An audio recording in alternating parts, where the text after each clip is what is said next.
Assalamu alaikum. Yalla, let's go.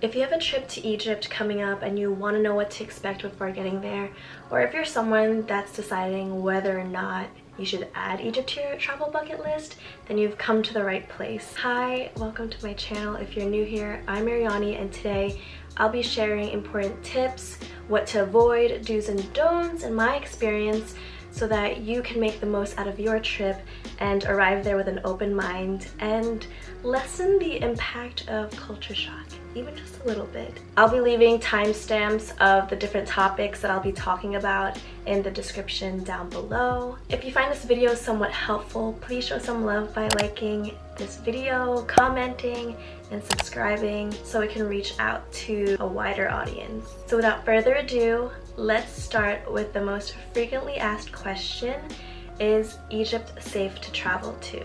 Now, this is a very subjective answer. Every country has its own flaws and problems, some worse than others, but that shouldn't compensate for what the place has to offer. You know, every country has its beauty, it's in its culture, history, the scenery, and its own people. Just keep that in mind. Going to this country, I didn't know what to expect. I've heard different misconceptions that it's a violent place and the Egyptian people are not so friendly, but for my case, I felt safer in Egypt than I am walking around in New York City in terms of violence. So I was told that they have very strict gun laws. You are prohibited to own or carry a gun without a license, and only licensed personnel such as bodyguards and law enforcement are allowed. Apparently, obtaining a license is a very lengthy process. They do a full background check on you and your family, and you need a valid reason as to why you need it. Also, I had to go through security at all the hotels that I stayed at and the historical sites. Like, everything has to go through the x-ray machines. Like, they really don't play. However, is it safe for solo female travelers or women in general? You've probably seen or heard negative reviews and horror stories about women and sexual harassment. Unfortunately, that is a big issue there. I don't want to explain what people have said. You can do your own research, but as a woman, I wouldn't travel to Egypt alone. I would go with at least one guy or go with a group of girls. So my experience wasn't too bad. Mind you, I was with my male cousin and everyone thought that we were together. I got a lot of stares. Men would be like checking me out when I was walking around the cities and local markets, and I was dressed modestly. I would wear long skirts or like dresses. I would have a pashmina over my shoulders. Sometimes I would have it over my head, you know. But then there's also the friendly stares from males and females. I was at a kashari restaurant, right? There were barely any women there, mostly younger guys, and I was the only female tourist. So as the people watcher that I am, I would scope around the room and I would see guys looking at me, but it was more of a, wow, you're so pretty. That kind of look, like an awe look.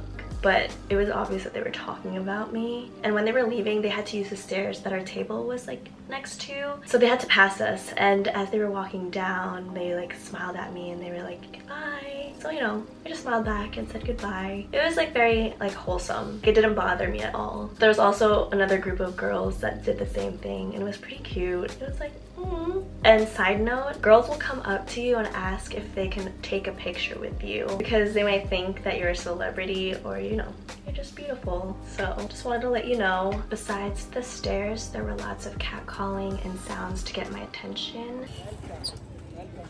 Thank you. Oh, beautiful daw. How many was that? That was like, well, But it's nothing that I wasn't used to, sadly. Once again, it's more aggressive in the States. They'd be like, Jamil, beautiful, hermosa, thinking I was Spanish. There were barely any tourists at that time, so we definitely stood out. Also, this is just a fact. If you're fair-skinned and blonde, you will receive more attention. Don't let this stop you from visiting. I'm not trivializing this problem, and I really do hope that one day female tourists can feel comfortable visiting this country alone. I want you to be aware, prepared, and alert for when you do visit, so you can prevent those bad experiences that women have reported from happening to you. It's safe to walk around the city, just don't go alone. If you ever feel uncomfortable, follow your instincts. Just be street smart. One way to not stand out as much is to dress appropriately. Now, you don't have to wear long dresses, skirts, pants, pashminas, or scarves at all times. It gets hot. It gets really hot, especially in the summer. I do recommend dressing modestly when you're walking around the city, the markets, at restaurants, to avoid unwanted attention. Oh, and especially at mosques and other religious buildings, just to be respectful. At tourist sites and hotels, you can pretty much wear anything you want, but don't wear booty shorts and clothes that are too revealing. I'll actually post a what to pack and like what to wear video, so you can have an idea of outfits and important things to bring. So make sure to subscribe to this channel and click the notification bell so you don't miss out. I'll also link it in the description once I upload it.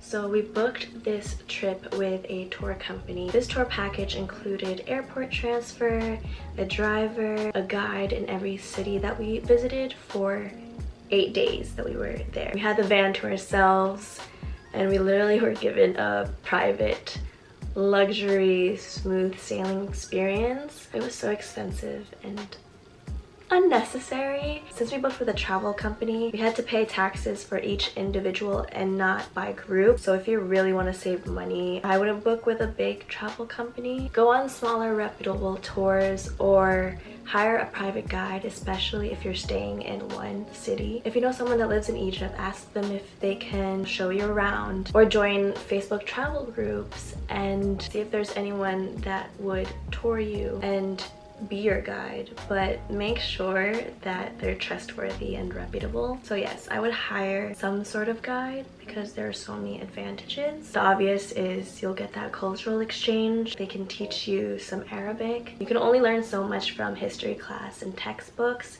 so having a guide will help you refresh your knowledge, or maybe you'll even learn something that you've never learned. Also, you'll get to the historical sites before the big tour buses come, so you'll be able to avoid lots of tourists. So if you're a creator or influencer, this would be so beneficial for you. It'll also help shoo away hagglers, and security will also be more lenient with you.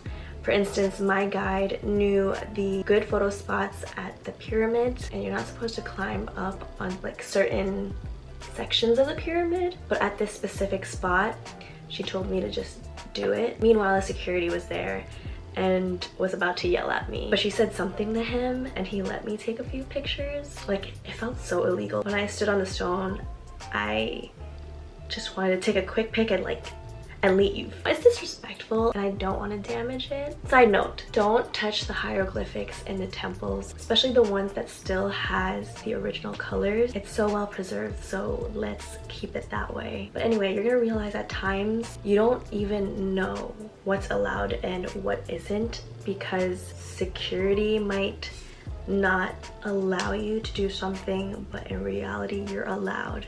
They just want you to pay them like a little bribe, bakshish, you know? Another thing to note is that Egypt is very strict with cameras and filming. If you're thinking about bringing a drone, don't. Just leave it at home, because since 2017, the government became more strict with their drone laws, fearing that terrorists would use them for attacks. So if you're bringing cameras and other electronics with you, I would recommend putting them in your personal bag so you can easily take it out at the airport after baggage claims, you have to go through security again and your belongings in an x-ray machine. My cousin brought a 360 camera with him, and I guess police don't see that often, like that camera, because they were like, what's in this case? Open it up. So we had to stay there for like extra 5 minutes because they had to, you know, do some intense search, I guess. Also, taking photos of military and police personnel, buildings, and vehicles is like strictly prohibited, especially around and at the checkpoints. Like, don't have your camera out, you know, don't be filming like, oh, we're here. And don't take photos of locals without their permission, and if you do, be prepared to tip them. This is just a tip. If you're in a small group or a private tour group, don't be the person that holds up the group because you're taking a bunch of pictures and videos for your social media. First of all, it's so rude. Just give your undivided attention to your tour guide and learn about the history, period. If you're there to just do photo shoots, don't bother booking with a guide. What you can do is talk to your guide and make sure you have plenty of time to take pictures and videos after the tour. So this way, you'll be able to appreciate, you know, the facts, the information that is being given to you, and you'll have bomb-ass content. Egypt is an affordable destination if you don't get ripped off, and it also depends how much you're willing to spend on hotels and whatnot. Like I mentioned before, my trip was expensive because I booked with a travel company. Just so you know, a lot of places don't take credit cards, so make sure to bring cash. Carry small change and coins for street food, for tip, and even the bathroom, because some places you have to pay 1 Egyptian pound to use it. And the tipping culture is quite intense there. Half of my money was used on tips, basically. Obviously, you have to tip your drivers, your tour guides, and other service staff who look after you during the whole stay. The amount will differ depending on the level and length of service. You could either tip as you go or tip them on your last day with them. If you Google how much to tip in Egypt, there should be a bunch of articles and blogs that would help you. Some people say that for a full day to tip the driver 50 Egyptian pounds and the tour guide around 80 to 100 Egyptian pounds. Then at the restaurants, it's at least 10%, but make sure that a 10% service charge hasn't been added to it. Basically, tip anyone that helps you even the slightest bit. For example, in Aswan, we stayed at Movenpick Hotel, and it was on an island, so we had to take a ferry every time we had to go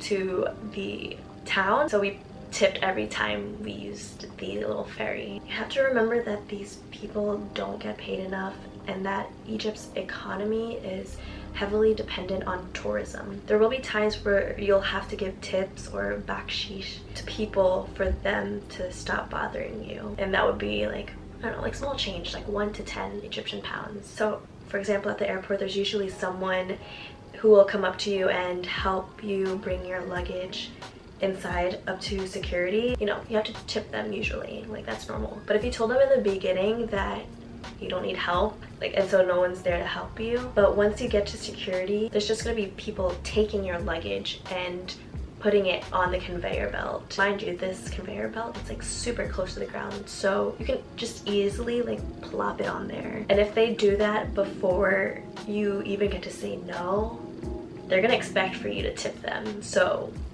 be quick with it. Also, some people use children to get the bakshish from the tourists, so be careful of that. Before our hot air balloon ride in Luxor, they were giving us instructions, and they said once you land, there will be a crowd of children waiting for you and will be asking for money.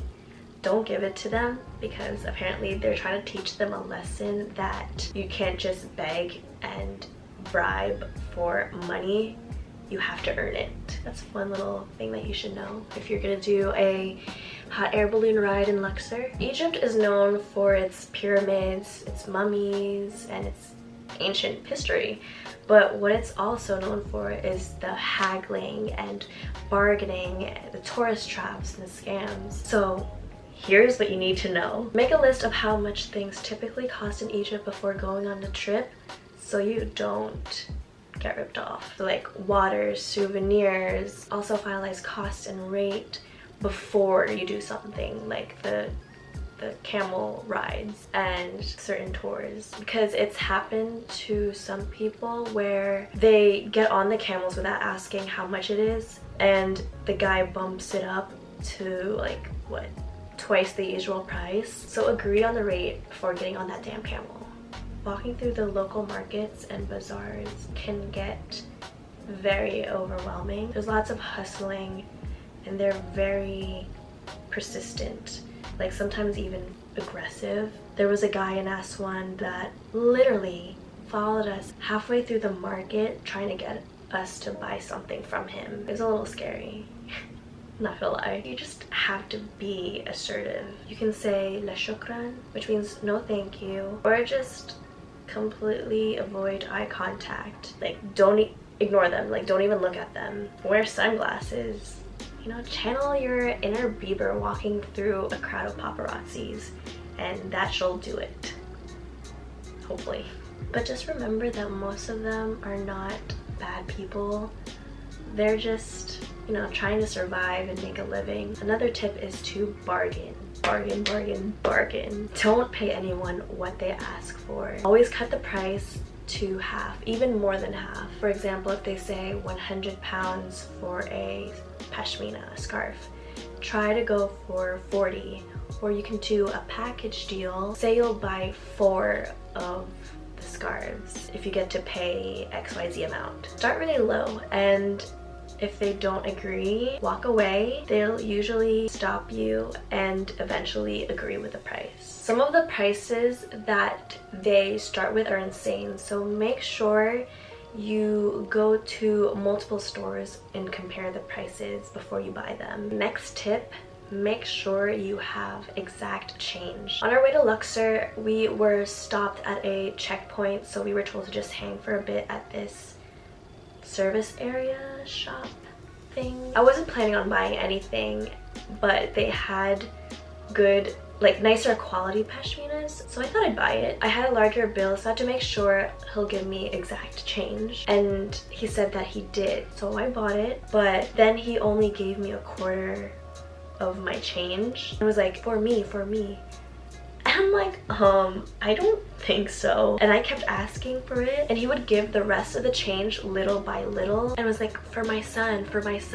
And by that point, I was so fed up. I was like, whatever, yeah, just here, keep it. That pissed me off so much. So be careful of that. Another thing is, so if you book with a tour company, they will take you to certain shops to buy souvenirs. So for example, perfume shops, carpet shops, and papyrus shops. There's a lot of sales pressure at these places, so be ready for that. We were taken to an alabaster factory in Luxor, and in the beginning they had a presentation where they showed us the process of how they make the pottery, the vases, and all of the souvenirs. And afterwards, one of the guys brought us inside where we could purchase the finished products, and we told him that we weren't interested in buying anything, but he was like, no, it's okay, just walk around, just look around, you don't have to buy anything. So we did walk around, and he was like so friendly about it. But when we were done, he was like, so you guys figured out what you were buying? We were so adamant about it, you know, like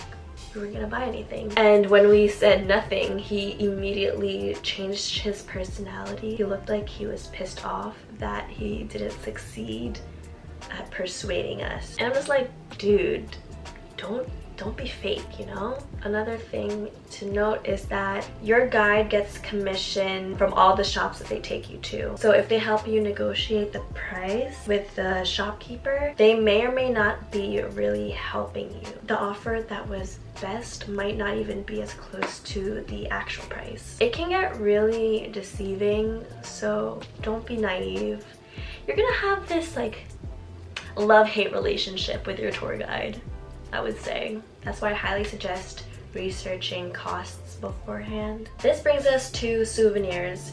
If you're looking for good quality souvenirs, you won't find them at the local markets. Most of them will sell you cheap fake goods. You can buy the keychains, magnets, and the basic souvenirs there, but I'm all for buying souvenirs that the country is known for and items that can't be purchased where I live. So that would be pashminas, papyrus, and to make sure that they're authentic, they will let you touch the papyrus. And a real one is sturdy, it won't crease, it's a little more difficult to tear if you bend it. Another thing would be hibiscus, agalabeya. Whether you buy the authentic stuff or just like the local cheap quality ones, still fine. Just make sure you wash the agalabeya separately so the dye doesn't stain your other clothes. Lastly, I would buy a gold personalized cartouche. Cartouche is a hieroglyph that ancient Egyptians used to distinguish the names of pharaohs. So basically a hieroglyphic nameplate attached to a coffin or worn as an amulet. So this is my cartouche. It's 18 karat gold. I got my nickname written in the ancient Egyptian alphabet. So it's Y-A-N-I, and at the bottom that is my lucky symbol, which is a scarab. So the guy was like, close your eyes and then feel which one, and he gave me like an engraved that had 4 symbols, 4 lucky symbols. It was the key of life, the scarab, and lotus flower, another one I don't remember, but my finger landed on the scarab and I was like, this one. So, and I love it. It's a very unique souvenir. So yeah, Egypt is one of the cheapest places to buy gold from, but you can easily get scammed. I found an article that gives you all the tips when it comes to buying gold in Egypt. So I'll link that in the description down below. So if you want to check that out, I got you. So another question that I often got was, what is the food like in Egypt? Egyptian cuisine consists of a lot of proteins and carbs. So like grilled meats and poultry. So the chicken, they even eat pigeon, beef, goat, shawarma, legumes like chickpeas, lentils, baba ganoush, hibiscus tea, Turkish coffee, dates, pita bread, rice, fish, tahini or tahina as they would call it. I'll be listing all the must-eats in the next video of this travel guide series, so stay tuned for that. Tip, big tip, the tap water isn't safe to drink. Get bottled water and make sure the cap is tightly sealed. I didn't have any problems with the street food, but then again I only ate the peanuts and desserts like the meshabek, which is a flour and sugary syrup dessert, and not the meats. So eat at your own risk. Make sure the cooking area is sanitary and bring Pepto and Imodium. You'll be fine, hopefully. Most Egyptians know how to speak English. If you're going to Aswan, there will be people speaking in Arabic and Nubian. I always learn a few words or phrases before visiting a new country. Locals will appreciate if you learn some basic Arab. Here are some that you can learn or you will hear being used often. I might butcher them, so don't come for me. A common greeting is marhaban, which is hi. More cultural, formal greeting is Assalamu alaikum. Assalamu alaikum. And that means peace be upon you. And the response would be wa alaikum assalam. How are you is kaif halak if you're saying that to a male, or kaif halik for female. So kaif halak male, kaif halik female. Okay, how's it going is isayak to a male or isayak to a female. One way to say goodbye is ma salam. Ma salama. Thank you is shukran, or no thank you is la shukran. No is la shukran. And then your welcome is afwan, shukran, afwan. Ooh, they say yalla, yalla often. Yalla, let's go, yalla. Fain el hammam is where's the bathroom. Fain el hammam. If you say el hammam, I think means the bird. Make sure you say fain el hammam. Hammam. There are many ways to say please, but a common way to say is lau samat, lau samat. I think that's how you say it. But yeah, don't come for me. Another tip is try to avoid showing public display of affection, PDA. There are places in Egypt where it is frowned upon and considered inappropriate, so be aware. Driving is wild in Egypt. The traffic and the crazy driving reminded me of the Philippines, so I wasn't too shocked about it. Signals, lanes, crosswalks, unheard of. So be prepared when walking across the street because they won't stop for anyone. They don't give a unless you're used to this kind of craziness. I suggest not renting a car, just Uber around. And besides, military might give you a hard time at the checkpoint. So get the visa directly at the airport and not online. Bring $25 in cash. Before customs, there's a window where you can purchase the visa. It's like a sticker, so you just stick it to your passport before like going to customs. And the visa is only for one entry. So if you do a round trip and you want to do a little excursion to a different country, like Jordan for example, because that's what I did. Like when you come back to Egypt, you have to pay for another visa. I knew that, but I didn't really think about it. It didn't really process. That's a tip so you can save money. As of today, June 18th, tourists are still required a PCR test with a QR code taken at a maximum of 72 hours before the flight departure time. They're really strict with that QR code, so make sure when you take that test they have a QR code. So when I went to Egypt, was January. At that time, you needed a negative test before coming back to the US, but I'm pretty sure as of June 12th it's not needed, but I would double check just to make sure. The COVID test cost 1,680 Egyptian pounds, so which is $90 for tourists and 1,260 pounds for the Egyptians. Someone came to our hotel room and did the test for us, so you can ask your hotel or tour guide about it. Quick note, if you're a mask person, 90% of the people do not wear masks there. Just so you know. If you don't have international data plan, there's a lot of phone carriers at baggage claim and they're very inexpensive. I got Vodafone, 30 gigabytes, and it was about 500 pounds, which is $20 to $25, and it was enough for a week trip. Highly recommend. And they set it up for you there for free, so don't lose your US or wherever you live your own SIM card, because I did, but then I found it, but it was too late because I already bought a new one.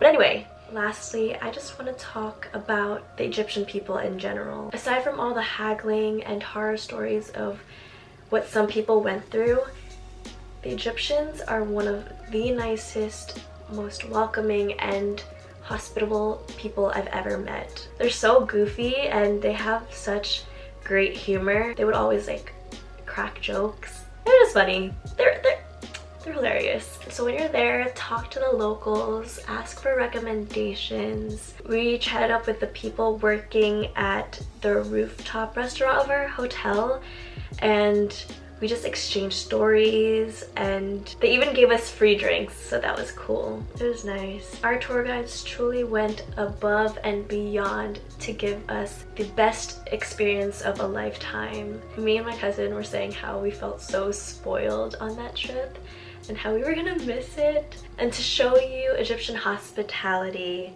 we really bonded with one of the head tour guides in Luxor, and he was so sweet and so authentic. He brought us somewhere to get coffee. I don't even know where we were. There were locals watching the football game, and we just talked about life, you know? And I mentioned to him I wanted to get Turkish coffee and Egyptian tea for my family, like as souvenirs. So we stopped at a little shop to get it, and he was like, wait here, and he came back with like packs of coffee and tea and was like, no need to pay. And I was like, no, here you go. And like I was like trying to give him my money, and he was like, no, my treat. And he knew that we loved experiencing, you know, the local Egyptian life. So on our last day in Luxor, he brought us to a sugarcane stand and bought us sugarcane juice, and that was so sweet. Like, you know, it's just, you didn't have to do that. It's like the little things. Like I said in one of my Instagram posts, not all people living in these unsafe countries are what media portrays them to be. So yeah, it's just my thoughts. And yeah, I definitely want to go back, but not anytime soon. There's still cities that I didn't get to visit, Dahab, Alexandria, and Siwa, so next time. But yeah, that's it. I hope I didn't bore you too much. I hope you got value out of this video. I hope I was able to inform you a bit. If you have any questions, you can just leave a comment down below and I'll answer them as soon as I can, or you can reach out to me on my socials. I'll leave all my socials in the description box. But yeah, once again, if you could show support and like and subscribe. Oh, and stay tuned for my next video where I'll be sharing recommendations of things to do, places to eat, my full itinerary, and so much more. So you're not gonna want to miss that. But for now, I'll see you guys later. Bye!